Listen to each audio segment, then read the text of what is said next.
मोदी यहाँ पर मुंबई दौरे के दौरान ख़ास तौर पर पहुँचे हैं आईएनएस भवन, इंडियन न्यूज़पेपर सोसाइटी सचिवालय, जहाँ पर के प्रधानमंत्री ने आईएनएस टावर्स का उद्घाटन किया है। और प्रधानमंत्री नरेंद्र मोदी, महाराष्ट्र के राज्यपाल, मुख्यमंत्री कॉम्प्लेक्स में ये शानदार आईएनएस टावर्स के उद्घाटन के लिए आयोजित किया जा रहा है। भारत के इस अमृतकाल में यहाँ की 14 मंजिली इमारत भविष्य में स्थापित होने वाले बुलेट ट्रेन स्टेशन के पास इस वर्ल्ड क्लास कॉम्प्लेक्स में एक पत्रकारिता की केंद्र बिंदु बनने वाली है। यहाँ पर 1.5 लाख स्क्वायर फुट की जगह में दर्जनों न्यूज़पेपर के ऑफिस स्थापित हो रहे हैं। हम हृदय से धन्यवाद करते हैं भारत के प्रधानमंत्री आदरणीय नरेंद्र मोदी जी का, जिन्होंने अपना कीमती समय निकाला इस उद्घाटन समारोह के लिए और अपनी उपस्थिति से इंडियन न्यूज़पेपर सोसाइटी को ऊर्जा दी। बहुत बहुत तालियां।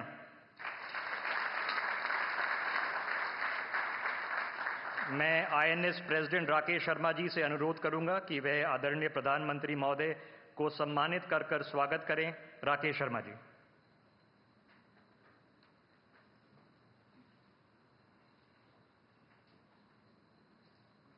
तालियां की गूंज आती रहे।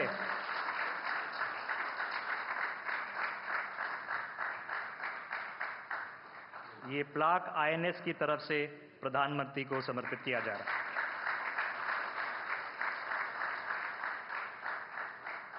राकेश जी, अब माननीय मुख्यमंत्री एकनाथ शिंदे जी से पहले आदरणीय राज्यपाल रमेश बैस जी को भी स्वागत करेंगे।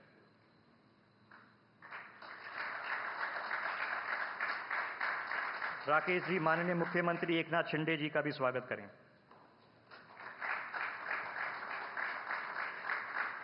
राकेश जी से गुजारिश है कि माननीय उप मुख्यमंत्री श्री देवेंद्र फडणवीस को सम्मानित करें।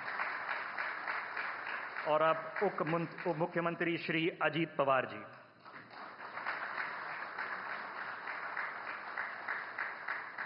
राकेश जी, आपसे अनुरोध है कि आप यहां आके आदरणीय प्रधानमंत्री जी और हमारे अतिथियों को कुछ शब्द बोलकर स्वागत करें।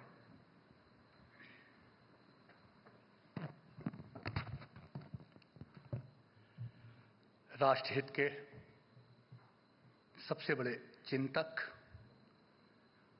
और राष्ट्रहित में जिनको मैं अपना गुरु मानता हूं, मैं 2 शब्द उनकी वंदना में कहना चाहता हूं।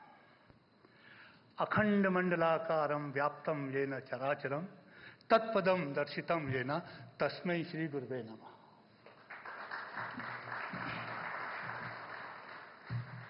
आदरणीय प्रधानमंत्री जी श्री नरेंद्र मोदी जी, महाराष्ट्र के राज्यपाल आदरणीय रमेश बैस जी, मुख्यमंत्री आदरणीय श्री एकनाथ शिंदे जी, उप मुख्यमंत्री आदरणीय श्री देवेंद्र फडणवीस जी एवं उप मुख्यमंत्री श्री अजीत पवार जी, मीडिया जगत को दशा दिशा देकर संचालित करने वाली स्तुति जन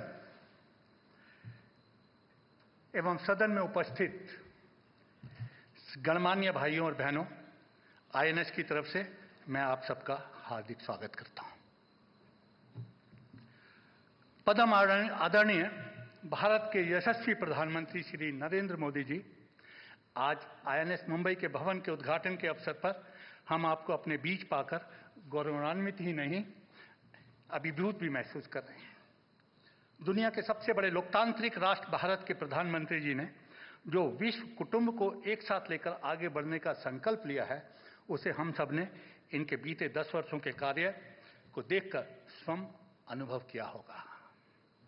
इनकी विश्व को नेतृत्व देने की क्षमता हमने G20 के सफल आयोजन के समय, जब आपने एक पृथ्वी एक परिवार का नारा देकर सनातन द्वारा प्रदत्त वसुधैव कुटुंबकम को साकार किया, G7 में महत्वपूर्ण भूमिका निभाई और अभी हाल ही में रूस यात्रा के द्वारा विश्व शांति के लिए वार्ता का संदेश देकर एक शांति प्रिय समाधान का मार्ग प्रशस्त किया। सर्वप्रथम मैं आपको तीसरी पारी के लिए हार्दिक शुभकामनाएं देता हूं। आपने तीसरी पारी के प्रारंभ में तिगुनी मेहनत कर विकसित भारत के स्वप्न को साकार करने का संकल्प लिया है। वह अद्भुत एवं अद्वितीय है।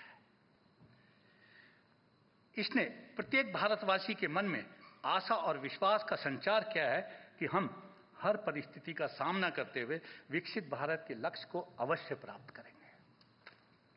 बीते दिनों स्वामी विवेकानंद के चरणों पर माल्यार्पण करते हुए और गहरा ध्यान लगाकर संकल्प वाक्य उठो, जागो और आगे बढ़ो अर्थात उत्तिष्ठ, जागृत, प्राप्य बोधक। और अब हमारा भारत विश्व गुरु बने और इसके साथ प्रधानमंत्री जी के नेतृत्व में हम सब आगे बढ़ चले हैं।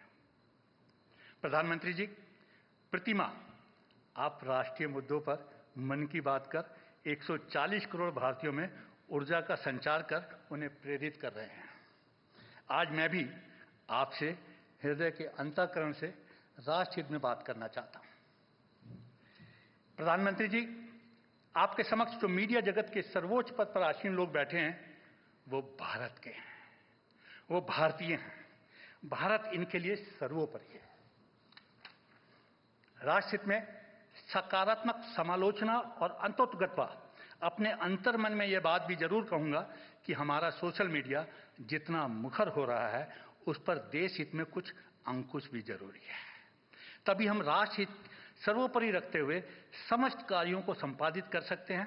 हम समाचार पत्र जगत के लोग अपनी मर्यादाओं को ध्यान में रखते हुए ही कार्य करते हैं और कभी भी निर्धारित सीमाओं का उल्लंघन नहीं करते। हम सभी समाचार पत्रों को अपनी अपनी जिम्मेवारी भी निर्धारित परिधि के दायरे में निभानी आती है। भारत विविधताओं और अन्य अनेक भाषाओं का देश है।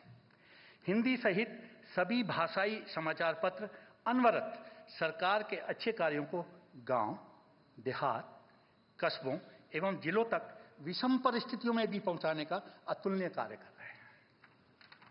लिहाजा उनकी ओर भी हम आपका ध्यान आकृष्ट करना चाहते हैं। इन समाचार पत्रों को अपनी जिम्मेदारी को संपादित करने में जो कठिनाई आती है उसे राष्ट्रीय स्तर पर समझना और देखना होगा। प्रधानमंत्री जी, राष्ट्र हित को समृद्ध बनाने के लिए यह भी जरूरी है कि मीडिया जगत और सरकार एक दूसरे के पूरक बनकर बढ़ेंगे तो ही विकसित राष्ट्र भारत का संकल्प शीघ्र ही साकार होगा। प्रधानमंत्री जी, संवैधानिक ढांचे और लोकतंत्र के मंदिर में जो नारेबाजी और हंगामे का दृश्य उभर रहा है उस पर भी हमें गंभीरता से विचार करना होगा। इसे देख हम सब विचलित हैं, यह कहीं विकास में आड़े तो नहीं आएगा। प्रधानमंत्री जी, आप हमें आशीर्वाद देने आए हैं और आपसे एक बात साझा करना चाहता हूं कि कोरोना कालखंड के उपरांत हमारा समाचार पत्र उद्योग अभी तक उभर नहीं पाया है। आपसे इससे निकलने के लिए कुछ प्रस्ताव और सुझाव दे रहे हैं। इसमें आपके आशीर्वाद की आवश्यकता पड़ेगी। सर, हम लंबी अवधि तक राष्ट्र की सेवा कर सकें, इसके लिए कुछ दिन पूर्व ही आपकी सरकार में वित्त मंत्री श्रीमती निर्मला सीतारमण जी को मैं कुछ सुझाव देकर आया हूं। आशा करते हैं वह इस बजट में उन पर विचार अवश्य करेंगी, जिसे हमें कुछ सहायता मिल सकेगी। प्रधानमंत्री जी, एक बात का और उल्लेख करना चाहूंगा जिससे पूरा मीडिया जगत उथल पुथल हो गया। सर्वोच्च न्यायालय ने एक फूड और हेल्थ प्रोडक्ट्स के विज्ञापन को लेकर एक आदेश पारित किया था, लेकिन कुछ अति उत्साही अधिकारियों ने इसे हर प्रकार के विज्ञापन पर लागू कर दिया। आदेश था कि विज्ञापन दाता और विज्ञापन एजेंसी विज्ञापन देने से पहले सूचना और प्रसारण मंत्रालय या भारतीय प्रेस परिषद की साइट पर सेल्फ डिक्लेरेशन देना होगा कि इस विज्ञापन में कोई भ्रामक दावा नहीं है। सर, देश में लगभग 13 लाख विज्ञापन दाता हैं, जिसमें अधिकतर गांव, कस्बों और जिलों से हैं और उनके पास ऐसी कोई सुविधा नहीं है कि वो सेल्फ डिक्लेरेशन साइट पर डाल सकें। इससे समाचार पत्रों को आर्थिक घाटा होना शुरू हो गया है। हम चाहेंगे भविष्य में ऐसा कोई भी आदेश जारी करने से पहले संबंधित लोगों से चर्चा अवश्य होनी चाहिए, जिससे उत्पन्न होने वाली समस्याओं से बचा जा सके। इंडियन न्यूज़पेपर सोसाइटी की स्थापना 85 वर्ष पूर्व 1939 में हुई थी। आज हमारे बड़े, मंझोले और छोटे अखबारों को मिलकर 800 सदस्य हैं। यह सोसाइटी उनके हितों के लिए काम करती है। आज इस मौके पर मैं उन सभी साथियों का, खासकर जिन्होंने इस भवन के निर्माण में बहुमूल्य योगदान दिया है, उन्हें भी याद करना चाहूँगा। जैसे श्री विजय दर्रा, जिन्होंने जमीन दिलवाने में महत्वपूर्ण योगदान दिया, श्री एच.एन. कामा, जिन्होंने लगातार इस प्रोजेक्ट पर बारीकी से निगाह रखते हुए इसे संपन्न करवाया। मेरे पूर्ववर्ती अध्यक्षों ने भी अपनी तरह योगदान दिया। हमारी सेक्रेटरी जनरल मेरी पॉल ने भी लगातार बहुत भागदौड़ कर कार्य संपादित किया। और अंत में मैं राज्यसभा सांसद कार्तिकेय शर्मा जी का भी अभिवादन करूंगा, जिन्होंने आज के कार्यक्रम को सफल बनाने में बहुत योगदान दिया है। प्रधानमंत्री जी, समाचार पत्र उद्योग का विकसित राष्ट्र बनाने में बहुत योगदान रहने वाला है। मेरा आपसे विनम्र अनुरोध है कि जैसे आज संवाद हुआ है, वह साल प्रति साल ऐसा आपके साथ, इंडस्ट्री के साथ चर्चा का मौका मिले तो उससे हमें बहुत ऊर्जा मिलेगी।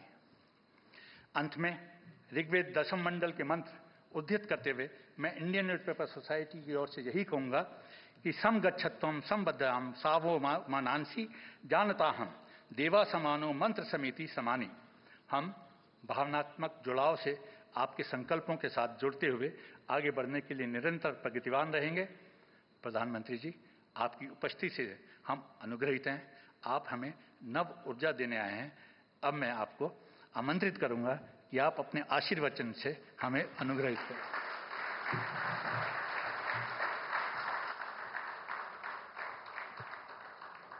महाराष्ट्र के गवर्नर श्रीमान रमेश बैस जी, मुख्यमंत्री श्रीमान एकनाथ शिंदे जी, उप मुख्यमंत्री भाई देवेंद्र फडणवीस जी, Ajit Dada Pawar ji, Indian newspaper society के प्रेसिडेंट भाई राकेश शर्मा जी, सभी वरिष्ठ महानुभाव, देवी और सज्जनों, सबसे पहले मैं इंडियन न्यूज़पेपर सोसाइटी के सभी सदस्यों को बहुत बहुत बधाई देता हूं। आज आप सभी को मुंबई में एक विशाल और आधुनिक भवन मिला है। मैं आशा करता हूं कि इस नए भवन से आपके कामकाज का जो विस्तार होगा, आपकी जो ईज ऑफ वर्किंग बढ़ेगी, उससे हमारे लोकतंत्र को भी और मजबूती मिलेगी। इंडियन न्यूज़पेपर सोसाइटी तो आजादी के पहले से अस्तित्व में आने वाली संस्थाओं में से एक है और इसलिए आप सबने देश की यात्रा के हर उतार चढ़ाव को भी बहुत बारीकी से देखा है, उसे जिया भी है और जन सामान्य को बताया भी है। इसलिए एक संगठन के रूप में आपका काम जितना प्रभावी बनेगा, देश को उसका उतना ही ज्यादा लाभ मिलेगा। साथियों, मीडिया केवल देश के हालातों का मुख्य दर्शक भर नहीं होता। मीडिया के आप सभी लोग हालातों को बदलने में, देश को दिशा देने में एक अहम रोल निभाते हैं। आज भारत एक ऐसे कालखंड में है जब उसकी अगले 25 वर्षों की यात्रा बहुत अहम है। इन 25 वर्षों में भारत विकसित बने, इसके लिए पत्र पत्रिकाओं की भूमिका भी उतनी ही बड़ी है। ये मीडिया है जो देश के नागरिकों को जागरूक करता है।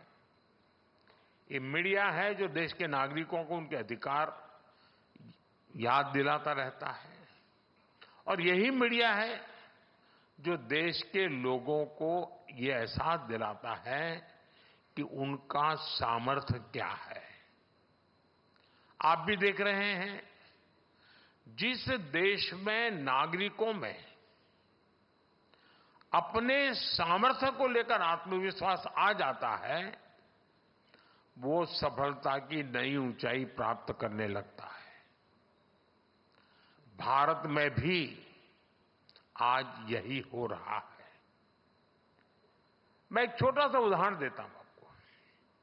एक समय था जब कुछ नेता खुलेआम कहते थे कि डिजिटल ट्रांजैक्शन भारत के लोगों के बस की बात नहीं है।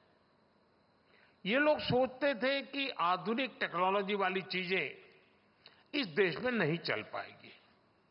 लेकिन भारत की जनता की सूझबूझ और उनका सामर्थ्य आज दुनिया देख रही है। आज भारत डिजिटल ट्रांजैक्शन में दुनिया में बड़े बड़े रिकॉर्ड तोड़ रहा है। आज भारत के यूपीआई की वजह से आधुनिक डिजिटल पब्लिक इंफ्रास्ट्रक्चर की वजह से लोगों की ईज ऑफ लिविंग बढ़ी है। लोगों के लिए एक स्थान से दूसरे स्थान पैसे भेजना आसान हुआ है। आज दुनिया भर में हमारे जो देशवासी रहते हैं, खास करके गल्फ के देशों में, वो सबसे ज्यादा रेमिटेंस भेज रहे हैं। और उनको जो पहले खर्च होता था उसमें से बहुत कमी आ गई है। और इसके पीछे एक वजह ये डिजिटल रिवॉल्यूशन भी है। दुनिया के बड़े बड़े देश हमसे टेक्नोलॉजी और हमारे इंप्लीमेंटेशन मॉडल को जानना समझने का प्रयास कर रहे हैं। ये इतनी बड़ी सफलता सिर्फ सरकार की है ऐसा नहीं है। इस सफलता में आप सभी मीडिया के लोगों की भी सहभागिता है और इसलिए ही आप सब बधाई के भी पात्र हैं। साथियों, मीडिया की स्वाभाविक भूमिका होती है डिस्कोर्स क्रिएट करना, गंभीर विषयों पर चर्चाओं को बल देना। लेकिन मीडिया के डिस्कोर्स के दिशा में कई बार सरकार की नीतियों की दिशा पर निर्भर होती है। आप जानते हैं, सरकारों में हमेशा हर कामकाज के पीछे अच्छा है बुरा है, लेकिन वोट का गुणा भाग उसकी आदत लगी ही रहती है। हमने आकर के इस सोच को बदला है। आपको याद होगा, हमारे देश में दशकों पहले बैंकों का राष्ट्रीयकरण किया गया था। लेकिन उसके बाद की सच्चाई ये थी कि 2014 तक देश में 40-50 करोड़ गरीब ऐसे थे जिनका बैंक अकाउंट तक नहीं था। अब जब राष्ट्रीयकरण हुआ तब जो बातें कही गई और 2014 में जो देखा गया, यानी आधा देश बैंकिंग सिस्टम से बाहर था। क्या कभी हमारे देश में ये मुद्दा बना? लेकिन हमने जनधन योजना को एक मूवमेंट के तौर पर लिया। हमने करीब 50 करोड़ लोगों को बैंकिंग सिस्टम से जोड़ा। डिजिटल इंडिया और भ्रष्टाचार विरोधी प्रयासों में यही काम हमारा सबसे बड़ा माध्यम बना है। इसी तरह स्वच्छता अभियान, startup India, stand up India जैसे अभियानों को अगर हम देखेंगे, ये वोट बैंक पॉलिटिक्स में कहीं फिट नहीं होते थे। लेकिन बदलते हुए भारत में देश के मीडिया ने इन्हें देश के नेशनल डिस्कोर्स का हिस्सा बनाया। जो स्टार्टअप शब्द 2014 के पहले ज्यादातर लोग जानते भी नहीं थे, उन्हें मीडिया की चर्चाओं ने ही घर घर तक पहुंचा दिया है। साथियों, आप मीडिया के दिग्गज हैं, बहुत अनुभवी हैं। आपके निर्णय देश के मीडिया को भी दिशा देते हैं। इसलिए आज के इस कार्यक्रम में मेरे आपसे कुछ आग्रह भी हैं।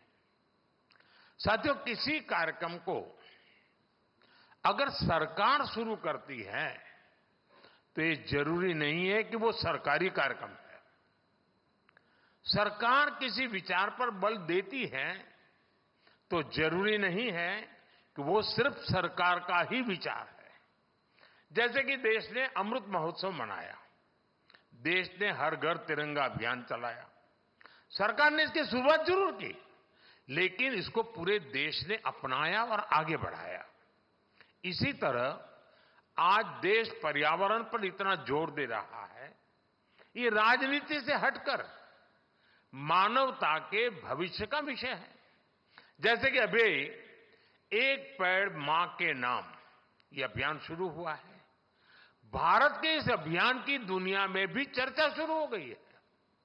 मैं अभी G7 में गया था, जब मैंने इस विषय को रखा तो उनके लिए बड़ी उत्सुकता थी, तो हर एक को अपनी मां का प्रति एक रहता है कि उसको लगता है ये बहुत क्लिक कर जाएगा, हर कोई कह रहा था। देश के ज्यादा से ज्यादा मीडिया हाउस अगर इससे जुड़ेंगे तो आने वाली पीढ़ियों का बहुत लाभ होगा। मेरा आग्रह है, ऐसे हर प्रयास को आप देश का प्रयास मानकर उसे आगे बढ़ाएं। ये सरकार का प्रयास नहीं है, देश का है।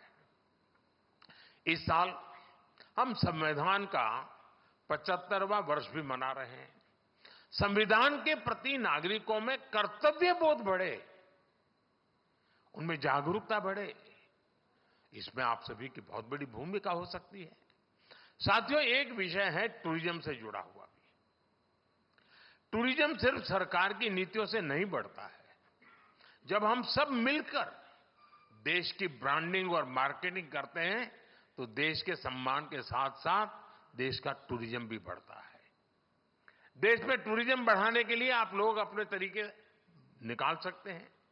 अब जैसे मान लीजिए महाराष्ट्र के सभी अखबार मिलकर के तय करें कि भाई हम सितंबर महीने में बंगाल के टूरिज्म को प्रमोट करेंगे अपनी तरफ से।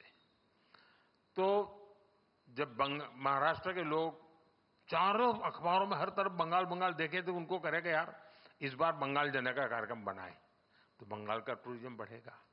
मान लीजिए आप 3 महीने के बाद तय करेंगे भाई हम तमिलनाडु की सारी चीजों पर सब मिल करके एक ये करेंगे एक दूसरा करे, ऐसा नहीं, तमिलनाडु फोकस करेंगे। आप देखिए एकदम से महाराष्ट्र के लोग टूर में जाने वाले होंगे तो तमिलनाडु की तरफ जाएंगे। देश के टूरिज्म को बढ़ाने का एक तरीका, और जब आप ऐसा करेंगे तो उन राज्यों में भी महाराष्ट्र के लिए ऐसे ही कैंपेन शुरू होंगे जिसका लाभ महाराष्ट्र को मिलेगा। इससे राज्यों में एक दूसरे के प्रति आकर्षण बढ़ेगा, जिज्ञासा बढ़ेगी, और आखिर का इसका फायदा जिस राज्य में आप ये इनिशिएटिव ले रहे हैं और बिना कोई एक्स्ट्रा प्रयास किए बिना आराम से होने वाला काम है। साथियों, आप सभी से मेरा आग्रह अपनी ग्लोबल प्रेजेंस बढ़ाने को लेकर भी है। हमें सोचना होगा दुनिया में हम नहीं है as far as media is concern. हम 140 करोड़ लोग के देश हैं। इतना बड़ा देश, इतना सामर्थ्य और संभावनाएं, और बहुत ही कम समय में हम भारत को 3rd लार्जेस्ट इकोनॉमी होते देखने वाले हैं। अगर भारत की सफलताएं दुनिया के कोने कोने तक पहुंचाने का दायित्व भी आप बहुत बखूबी निभा सकते हैं। आप जानते हैं कि विदेशों में राष्ट्र की छवि का प्रभाव सीधे उसकी इकोनॉमी और ग्रोथ पर पड़ता है। आज आप देखिए विदेशों में भारतीय मूल के लोगों का कद बढ़ा है, विश्वसनीयता बढ़ी है, सम्मान बढ़ा है, क्योंकि विश्व में भारत की साख बढ़ी है। भारत भी वैश्विक प्रगति में कहीं ज्यादा योगदान दे पा रहा है। हमारा मीडिया इस दृष्टिकोण से जितना काम करेगा देश को उतना ही फायदा होगा। और इसलिए मैं तो चाहूंगा कि जितनी भी यूएन लैंग्वेजेज है उनमें भी आपके पब्लिकेशंस का विस्तार हो। आपकी microsites, social media accounts in भाषाओं में भी हो सकते हैं। और आजकल तो एआई का जमाना है। ये सब काम आपके लिए अब बहुत आसान हो गए हैं। साथियों, मैंने इतने सारे सुझाव आप सबको दे डाले हैं। मुझे मालूम है आपके अखबार में, पत्र पत्रिकाओं में बहुत लिमिटेड स्पेस हो रहती है, लेकिन आजकल हर अखबार पर और हर एक के पास एक पब्लिकेशन के डिजिटल एडिशंस भी पब्लिश हो रहे हैं। वहां न स्पेस की लिमिटेशन है और न ही डिस्ट्रीब्यूशन की कोई समस्या है।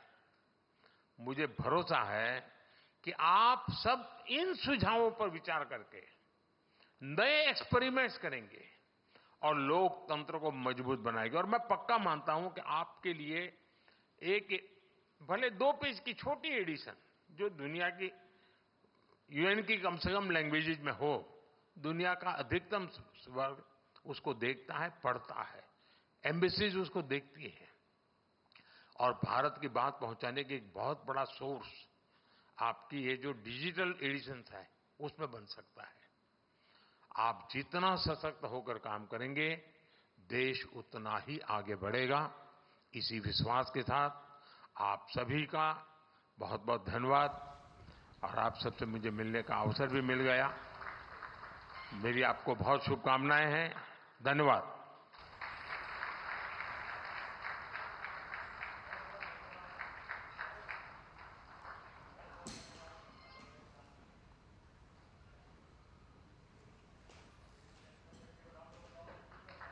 Could I request you to kindly stay seated in your positions while we wait for our guests to सीधा vacate प्रसारण the आप मुंबई premises? से देख रहे थे। इंडियन न्यूज़पेपर सोसाइटी सचिवालय में प्रधानमंत्री नरेंद्र मोदी पहुंचे थे। वहां पर उन्होंने आईएनएस टावर्स का उद्घाटन किया। इस मौके पर उन्होंने अपना संबोधन दिया। कई बड़ी बातें प्रधानमंत्री ने कही हैं और इससे पहले प्रधानमंत्री नरेंद्र मोदी ने मुंबई के बांद्रा कुर्ला कॉम्प्लेक्स स्थित आईएनएस सचिवालय